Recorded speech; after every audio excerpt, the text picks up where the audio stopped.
Very, very tough loss for Saturday. It would, but I was very, very proud of our players. To play so well, and I thought physically our guys really went in there and took it to them.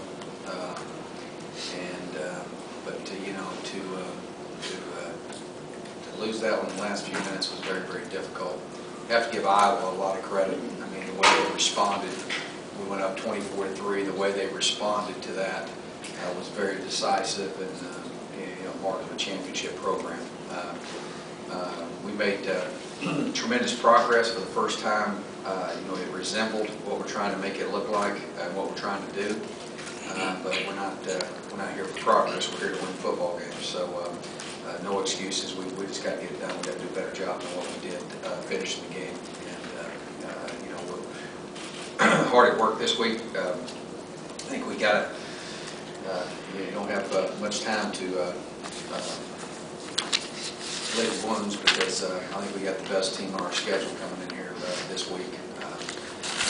Very, very surprised at their record. They turned the football over and had some of the same problems we've had. Very, very impressive offensively. Very balanced. Very explosive.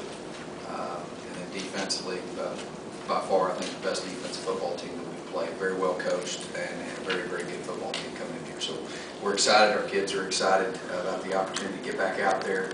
I think our guys learned a lot from last week, and we just got to continue to get better. The thing that's plaguing us is turning the football over. That's probably the big thing. I thought that the changing point in the game was we kicked the ball out of bounds, and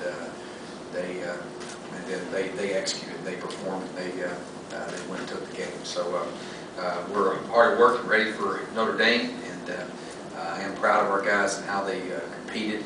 But we got to close those kind of games out, and that was tough to swallow. So we're as far as Notre Dame goes, again, offensively extremely talented. I think probably got the best receiver in the country, Floyd, and they got several guys around him as well. The thing that I see different about them is how well they're running the football, and distributing the football. The only thing that they've done in the negative light has been turn the football on offense. Very, very well coached in the kicking game. Specialists are very sound as always, and then their defense is special. They've got a unit that plays very well together, very experienced, and a lot of guys back from last year's defense. And so our focus is much like every other week. We've got to get our guys to quit putting the ball in jeopardy. We've got to quit turning the football over. I think we've played disciplined. We had 2 critical pass interference penalties last week that really hurt us. We had 1 penalty in the first half, and then we had 4 penalties in the second half. And the turnovers is what hurt us last week, as well as the first 3 weeks. That's the thing we have to eliminate. That's our number one focus. We got to get better at that. Questions? You've given up 41 points in the fourth quarter this year. In the 3 games, what do you attribute? It's tough to figure out. We've shut all 3 of our opponents out in the first quarter. A lot of it, I can tell you, this game was, different. I think down the stretch, I think you have to give them a lot of credit in how they executed. But we had about 12 critical errors in the fourth quarter on defense, and there's no excuse for how we're finishing the games, and we've got to get better. That's simply put. It's something that, and it's been there all 3 games. First 2 games you could say, well, hey, we're getting kind of being complacent. Our guys weren't being complacent in Iowa. I can tell you they were competing. They wanted to win that game. They busted their tail, and they really dominated. We dominated the game, and up until the last 4 series. And so some of that you do have to give credit to Iowa and how they responded, but we absolutely beat ourselves by critical errors, not being assignment oriented. Operating outside the system is what caused that. So we just got to be more disciplined, and we got to do a better job as coaches and players. When you talk about assignment oriented, are you talking about either pass coverage guys Yeah, I mean, It seemed like there just seemed like there was a lot of confusion. there absolutely was. A couple of times they had the wrong call, which was a communication problem. It's our fault as coaches. We got to do a better job of that. There were a couple of times there. And then our pressures. I mean, we're standing there. You know, that's something they haven't done a lot of, and you know, we've got to. We maybe have overestimated how much we could do, and we got to teach our system, and we got to run our system, and do we have a great plan? We had a great plan. Went out and totally dominated them. They didn't run any plays differently in the last 4 series than they ran in the first part of the game, and we just didn't execute. We just didn't. You know, we had guys not playing their assignments. We had miscommunications. You know, obviously, you know, we weren't doing anything really differently defensively as far as our calls and things like that. We had some. You know, I think they got us on our heels. They got momentum. Their crowd was into it, and the momentum shifted.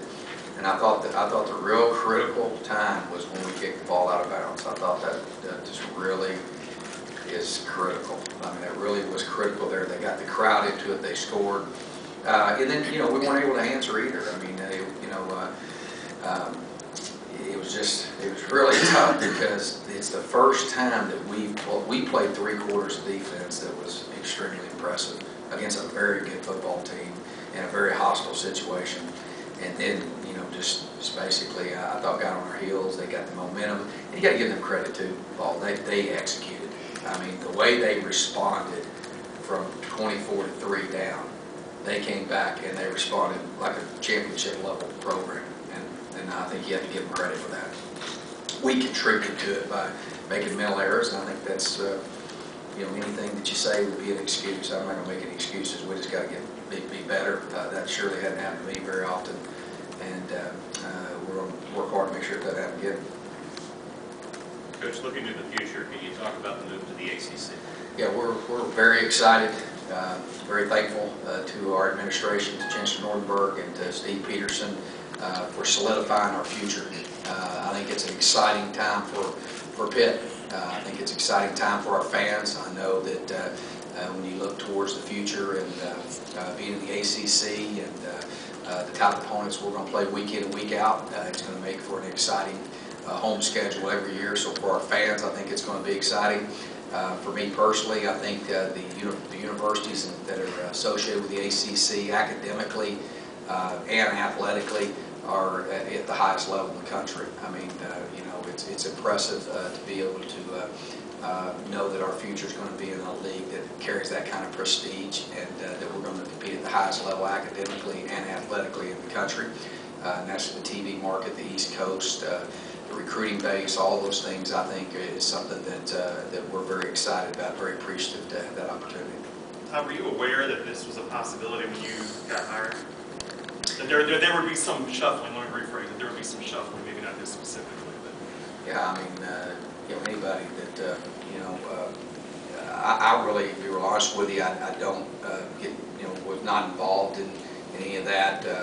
I knew that there would be shuffling in the conferences, and I felt very good coming to Pitt because of the reputation and standing that this university has academically and athletically, and knew that we were a very, very attractive program. So I would tell you that there's been a lot of speculation and talk. I really don't spend much time dealing with that. I got enough to deal with trying to win football games, but I was aware. Yeah. So I think, will it make it more difficult getting to a BCS game in a league with 14 to 16 teams as opposed to one with 8 or 9? Oh, I don't think so. I think when you look at the leagues that, I mean, I'm one of those. I mean, I think that type of competition, that type of league makes everything better. You'll see it, you know, a league that like that will, you know, instead of one BCS team, you'll wind up having 2. So I'm excited about it because of I think the national attention of having the East Coast and the East Coast media and the following and the prestige of the universities, and that's important to me. That's one of the reasons why, you know, I've worked at Rice, I've worked at Tulsa, I've worked at Pitt. All 3 are are big-time academic institutions, and that's important because, education is what